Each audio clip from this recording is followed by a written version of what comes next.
Ja, hallöchen ihr Lieben, da bin ich wieder zurück zu einer weiteren Folge von Metal Gear Solid Peace Walker und wir werden hier in dieser Folge gegen Pupa spielen. Pupa ist ein Shaggerhood, modifizierter Shaggerhood, den wir gleich erledigen werden. Ich habe schon in der letzten Folge gesagt, dass wir seine Schwachstelle bereits kennen, und zwar dieses Klobe-Ding vorne, sowas Rundes, das ist der Serverraum, den werden wir kaputt machen. Wir haben ja zwei Raketenwerfer, beziehungsweise einmal eine Panzerabwehrrakete und einmal das RPG. Damit werden wir ihn kaputt hauen, wobei wir nur eins brauchen, aber naja, egal. Bevor wir allerdings Pupa besiegen, wollen wir natürlich zuerst hier ein paar Sachen aufwerten. Ration haben wir eigentlich selten gebraucht, trotzdem werten wir sie auf. Ah, Full Tanks, ja natürlich, das werden wir auf jeden Fall upgraden. Hier steht aber nicht, wie viel wir dann haben, aber egal. Auf jeden Fall das Wichtigste sind auf jeden Fall diese Dinger, damit wir bei den Bosskämpfen sie schön gegen die ganzen Soldaten verwenden können. So. Nun noch eine kleine Sache, bevor wir anfangen, Pupa zu besiegen, wollte ich noch schnell das Briefing hier durchackern. Aber ja, mal gucken, was ich auswähle. Auf jeden Fall jetzt ist dieser Einsatz hier, diese Einsatzdetails. Careful, Snake. I've never seen anything like that, and I've got no idea how to bring it down. Maybe the scientist knows. However you do it, take that thing out.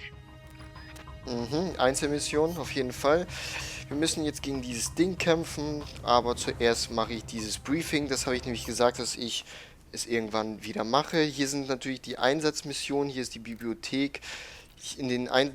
Über diesen Einsatz wird verständlich nur über diesen Einsatz geredet und bei den anderen Reiter wird alles um die Story geredet. Pass. What was the government thinking, building a power plant at the top of a mountain?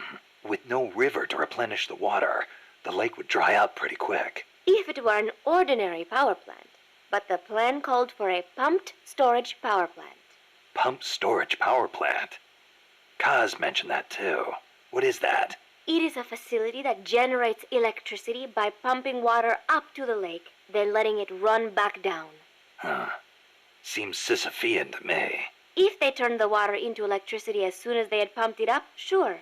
But a pumped storage plant acts as a kind of battery. A battery? For instance, they could pump at night when there is surplus electricity and store it for later use. If they need extra power during the day, they can generate it using water pumped up during the night. I get it. It's a little more difficult to adjust output with thermal or nuclear plants. The thing is, Costa Rica won't have enough electricity to meet its needs. Right now, there is no surplus. Maybe that's what put the brakes on the project. Must have played right into the CIA's hands.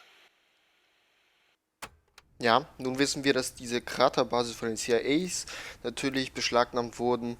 Und ja, das sind halt solche Informationen über die ganzen Sachen. Hier ist eine allgemeine Information, wie ihr das seht. Hier sind wirklich allgemeine Informationen über ihn oder über halt irgendwelche Missionen, genauso wie bei Pass, was über sich halt, was sie macht, warum sie hier lebt und so weiter und so fort. Das gleiche bei Amanda. Jeder hat was anderes. Und die erzählen halt über sich, über verschiedene Sachen. Und hier ist auch ein Band von Pass, das werden wir aber später uns anhören. Ich werde später es besser einsetzen, besser strukturieren, auf jeden Fall.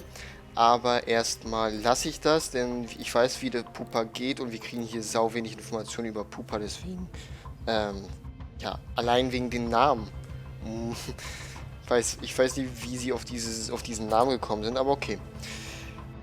Wir müssen auf jeden Fall uns umrüsten, denn hier werden wir auf jeden Fall das gute Stück erledigen, den Serverraum erledigen. Aber dazu werde ich wahrscheinlich... Muss gucken. Wir haben eine Munition mehr im RPG, deswegen benutze ich mal das RPG. Und dann können wir immer wieder Nachschub holen. Ordern, wie auch immer. Full Tanks sind auf Stufe 2. Analysegerät brauchen wir nicht. In dem Analysegerät könnten wir die Schwachstelle von Pupa, glaube ich, wenn ich mich recht entsinne, können wir die Schwachstelle von Pupa erkennen. Aber, ja, wie gesagt, ich kenne die ja schon bereits. Deswegen brauchen wir das alles nicht und deswegen, ja, starte ich mal den Einsatz.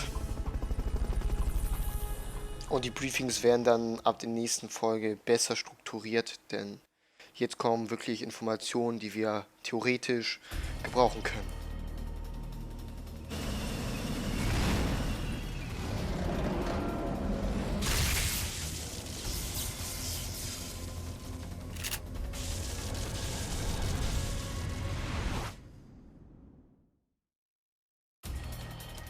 So, dann wollen wir ihn mal erledigen. Seht ihr, das ist quasi ein Shaggerhood, der ein bisschen modifiziert ist.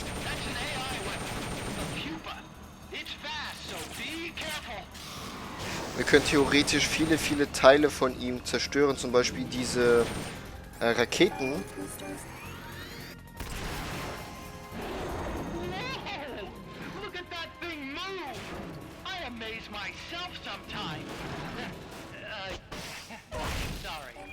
Macht nix. Wir können verschiedene Teile von ihm zerstören, zum Beispiel diese Düsenantriebe oder diesen Düsenantrieb, damit er langsamer wird. Diesen Serverraum, das ist seine höchste Schwachstelle, wenn ich mich recht entsinne. Und ja, ab und zu müssen wir... Oh Gott, das war natürlich nicht gut, aber der gute alte Snake war benebelt. Und wir müssen natürlich ausweichen, denn er schießt einmal mit scharfer Munition und einmal mit seinem Laser. Abgesehen davon wird er uns ab und zu unchargen. Da müssen wir uns, wie ihr schon das gesehen habt, auf den Boden hinlegen, denn er schwebt. Zumindest der Hinterteil schwebt von ihm.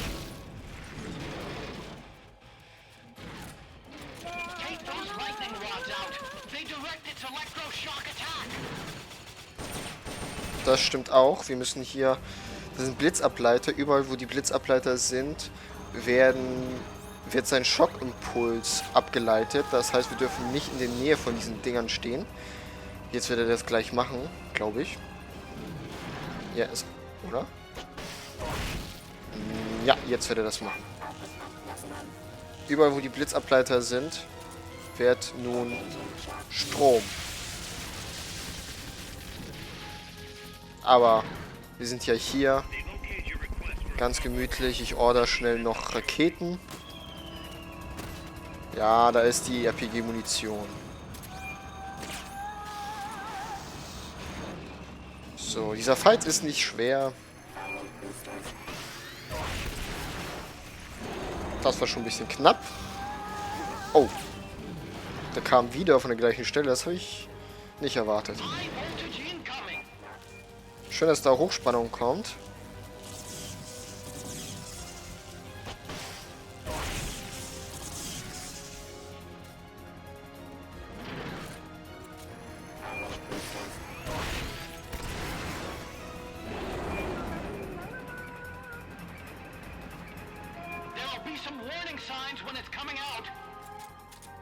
Diese Dinger, also das sind quasi Endbosse des Kapitels jeweils. Sprich, da kommen mehrere solche Dinger. Der Shaggerhood ist auf jeden Fall der erste quasi Endboss eines Kapitels. In Kapitel 2 erwartet uns noch einer von dieser Sorte. Also nicht Shaggerhood, sondern ein anderes Ding, aber auch mit so einem Serverraum und so weiter und so fort. Und die Panzer, Helis oder was auch immer sind Zwischenbosse.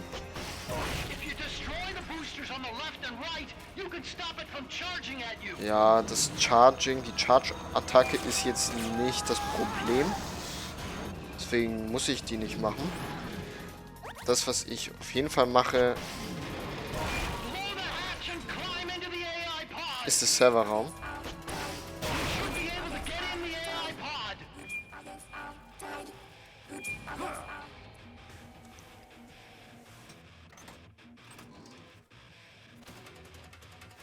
So, hinein mit uns. Und jetzt können wir diesen Serverraum ein bisschen von innen aus zerstören.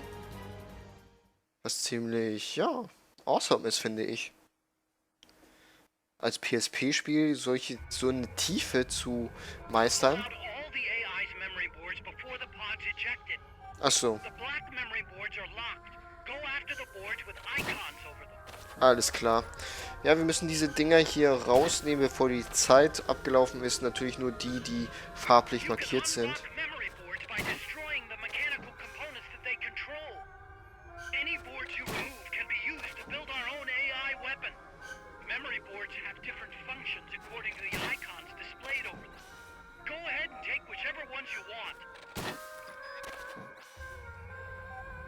Und alles andere ist locked, halt nur die mit Farben, die können wir rausnehmen, bevor die Zeit abgelaufen ist.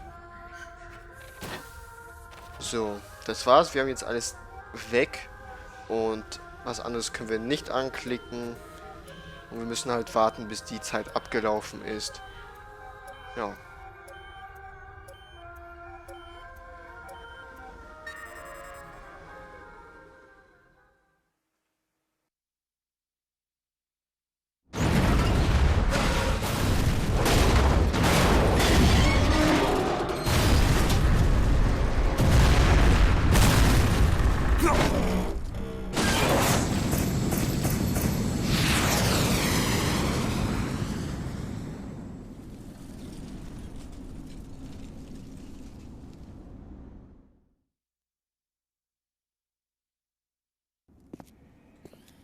That was an unmanned weapon.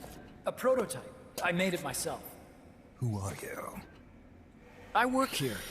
Well, used to, anyway. Name's Huey.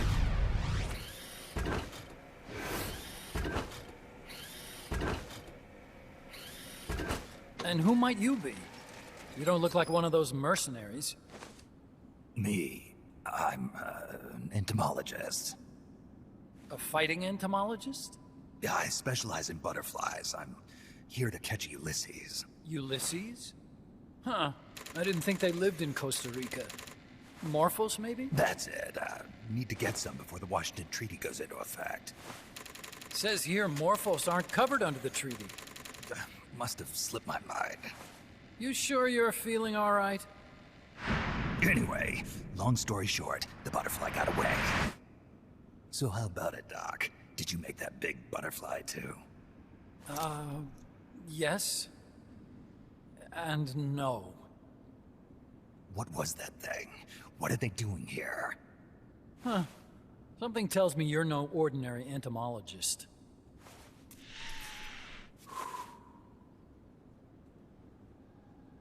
The nukes were loaded on that machine. The project's entering its final phase. Project? That's right. The thermonuclear warheads they brought in, the bases scattered throughout Costa Rica, the mercenaries, the AI weapons, the research we were conducting here. It's all for this. We used this facility to develop unmanned weapons. Unmanned? Robots. The one you just fought was a pupa. There's also a flying type called Chrysalis and a treaded type, the Cocoon. Motor control, target detection, tracking, attack, capture, and transport functions are all controlled by an electronic brain. There's no need for a human pilot. They can only follow simple commands, though. Why build them here? For the CIA. They invited me here a year ago. That's who that guy was. CIA's station chief for Central America. Goes by the name of Hot Coldman. Apparently he was some sort of hero back at the height of the Cold War. He's the one running the show. We called it the Peace Walker Project. Peace Walker? They're going to deploy a new type of nuclear weapon along the Caribbean coast of Latin America. A mobile, unmanned nuclear platform. Unmanned nuclear platform? A fail-deadly system that can automatically move into position and launch a retaliatory nuclear strike. It can move on its own, and stealth shields it from radar and satellite detection, drastically reducing the risk of it being destroyed in a preemptive strike. And this is the new deterrent? Supposed to be. The problem is the locomotion system. There's no dry season in the Caribbean. It rains all year round. The terrain is full of tropical rainforest. A lot of the time you can't even build a proper road. So I went back to where it all started. What's that? Legs. Walking power. A mobile launcher carrying a thermonuclear warhead even more powerful than the Soviet RDS-220s. That's Peace Walker.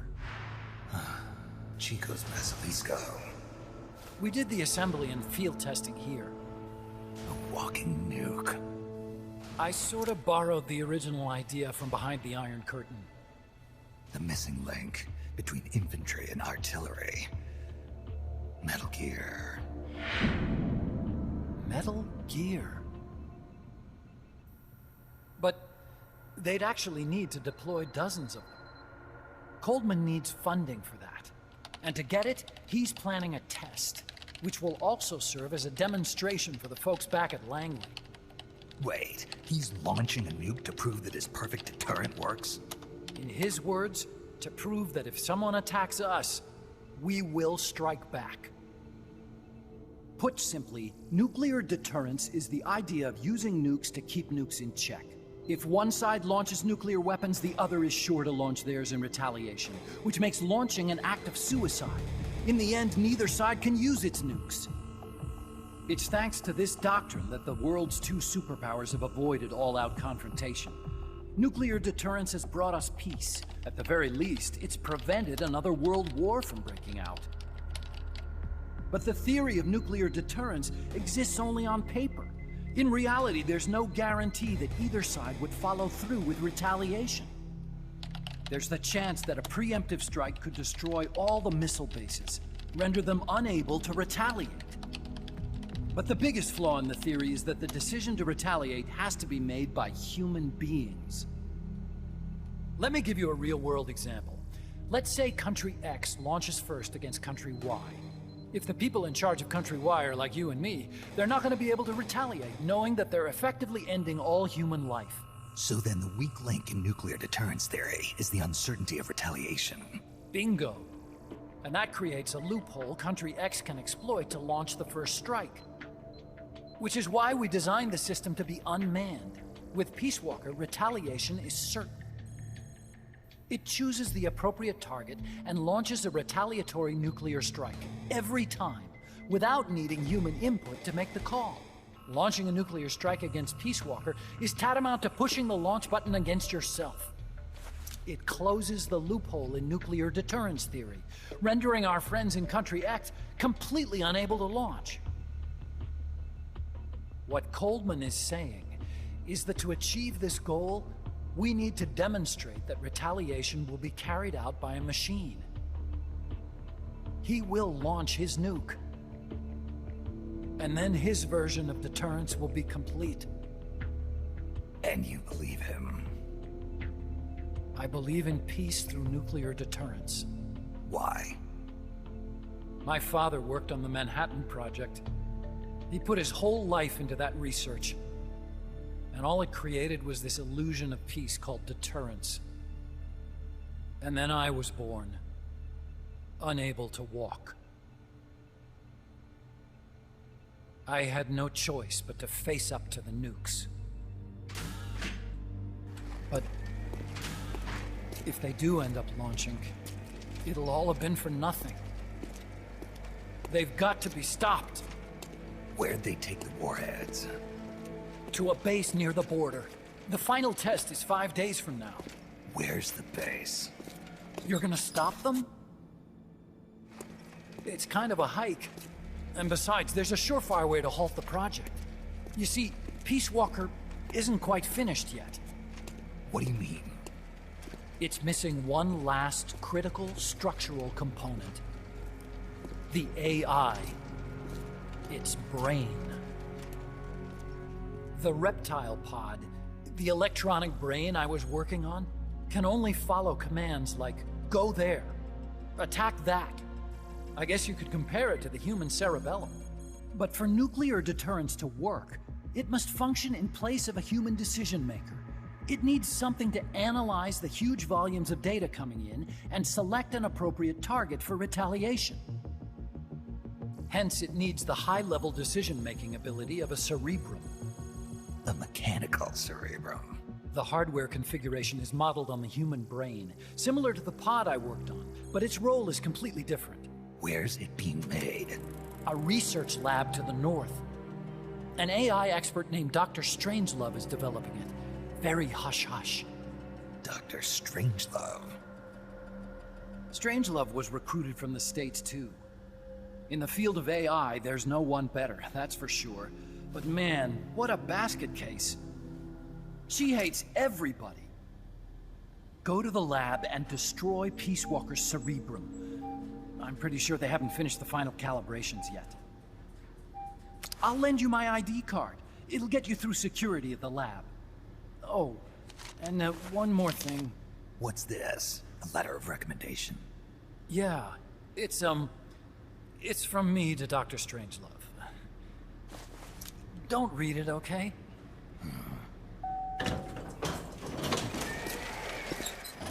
So what will you do now? I'm done with science. At this rate, I'm probably already halfway to hell anyway. Not so fast. Why not join us? Our place is outer heaven. You'd fit right in. Outer heaven? Yeah. I'm probably better suited to something like that than this paradise. Good. You get a free balloon trip for signing up. Enjoy it. You'll feel like a butterfly. You're an agent, right? Who do you work for? Me. I was a Cold War tool, same as you. Now I'm not so useful anymore, so they cut me loose. I don't answer to anyone. Call me Snake. Snake. That name seems familiar somehow. It's probably just deja vu. You see that there? Beyond the cloud forest? See those ruins? Yeah. That's where you'll find Dr. Strangelove's lab.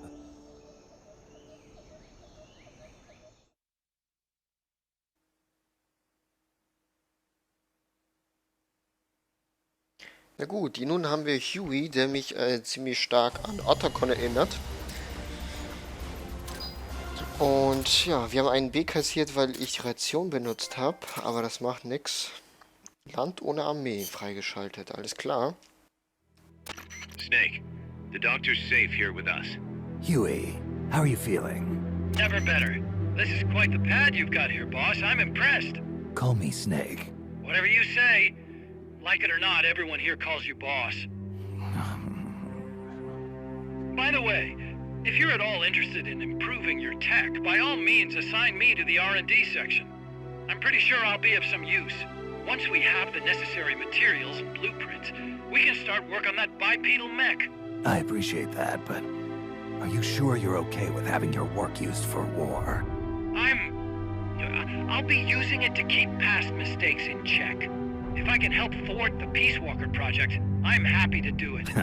Deterrence theory, Huey style, huh? Anyway, if you need any intel on the enemy's weapons or electronic brains, contact me. I've been given my own frequency. Sounds good to me, Doc. I'll do that. Good. Whatever the means, you must put a stop to their plans. Ja, jetzt kriegen wir eine neue, ja, Station. Eine Werkstatt quasi, wo wir... I got a report in from the R&D team. They finished plans for a new Hex-type plant, and today they're gonna start construction on the first block. Can't wait to finally say goodbye to this scrap heap. Only thing is, we don't have nearly enough GMP. We'll need to recruit more soldiers to get more GMP. You know what to do, Snake. Alles klar. Hey boss, you mind if we powwow for a sec? What now? MSF brand rations? Actually, that sounds... No. With all the men we have now, it may be time we started sending some of them to other countries. You mean dispatching mercs? How else are we gonna keep feeding the crew we have? I know. You're right. Okay, to deploy troops, select Outer Ops from the Mother Base menu. If it goes really well, we might even get new recruits, weapon design specs, or leads on new missions. We can deploy any vehicles or large-scale weapons in our arsenal as well. And if things don't go really well? Yeah, We could lose men. I won't try and force you. You're the one calling the shots here, boss. Und wir kriegen noch eine Sache. Und zwar das, was ich schon mal angesprochen habe. Und zwar Aufträge. Wir können verschiedene Soldaten, von unseren Soldaten in verschiedenen Aufträgen einsetzen und zu schauen, was passiert. Und zwar heißt das Ganze Auftragsops, warum auch immer das so heißt. Na gut, die Übersetzung ist halt so. Huey ist beigetreten, das M16 ist fertig, Ration ist fertig, Ausweis, ach ja, vom Huey, damit wir Strange besuchen können. Ein paar Soldaten. Achso, die Werkstatt haben wir noch nicht. Die kriegen wir noch, die Werkstatt. Habe ich vielleicht was zu viel verraten? Aber gut, egal. Zuerst das hier, Auftragsobst. Hier können wir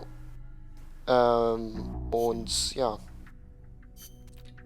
können wir Soldaten und Fahrzeuge anwenden, die wir besitzen.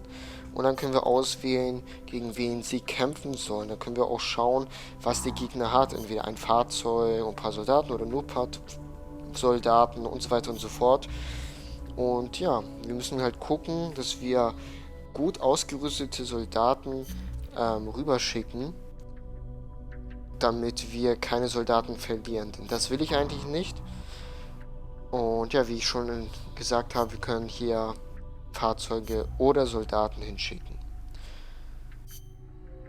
Ja, lasst uns mal das erste machen. Hier haben wir 2 Soldaten. Wir werden gegen 2 Soldaten kämpfen. Und jetzt können wir uns aussuchen, was wir schicken sollen. Erstmal eine Kampfeinheit. Der hier ist zum Beispiel gut. Hier sehen wir die Werte. Der ist auch gut. Sind eigentlich alle ziemlich gut. Gut. Auf jeden Fall werde ich jetzt ein paar losschicken. Hier können wir jetzt auch ein Fahrzeug rein tun. Hier tun wir, weiß ich nicht. So schlechte will ich nicht reinschicken, sonst sterben die mir.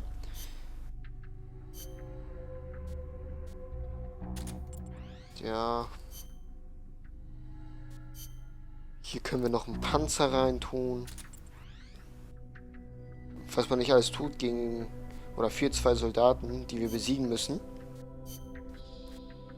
Und ja, wir können dann noch mehr Fahrzeuge freischalten in den Nebenmissionen später.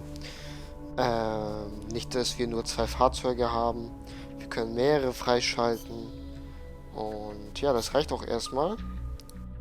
Und nachdem wir eine Mission absolvieren, dann kommen die wieder und wir sehen hier, die Schwierigkeitsgrade ändern sich. Hier sind schon 4 Soldaten, gegen die wir kämpfen müssen. Wir haben nichts, die anderen Fahrzeuge haben wir eingesetzt. Und deswegen werden wir hier nur Soldaten reintun. Auch wenn es ziemlich blöd ist, aber okay. Denn wir haben für 2 Soldaten, wie viel? 3, 4 Soldaten losgeschickt und 2 Fahrzeuge. Und für 4 Soldaten schicken wir nur Soldaten. Aber na gut, das ist, ich weiß, dass wir das schaffen, keine Sorge. Ich tue auch ab und zu ein paar schlechte rein, damit sie aufleveln. Denn wir können unsere Soldaten auch aufleveln. Die, je nachdem, was für ein Level sie haben, erhöht sich halt deren Stats. Und das ist ziemlich gut. Die dürfen halt nur nicht sterben, weil die wirklich schlecht sind, haben auch extrem wenig Leben. Und deswegen müssen wir schauen, dass das alles im Gleichgewicht ist. Ihr habt es gesehen, der eine hatte nur 900 Leben. Im Durchschnitt haben eigentlich normale Soldaten so 2000 Leben.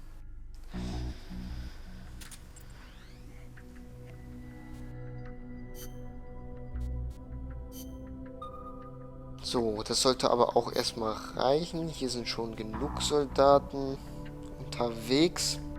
Das reicht auch erstmal. Irgendwann kriegen wir noch eine Werkstatt. Da will ich aber jetzt nichts zu sagen. Dazu werde ich später was sagen, wenn wir die Werkstatt kriegen. Und ja.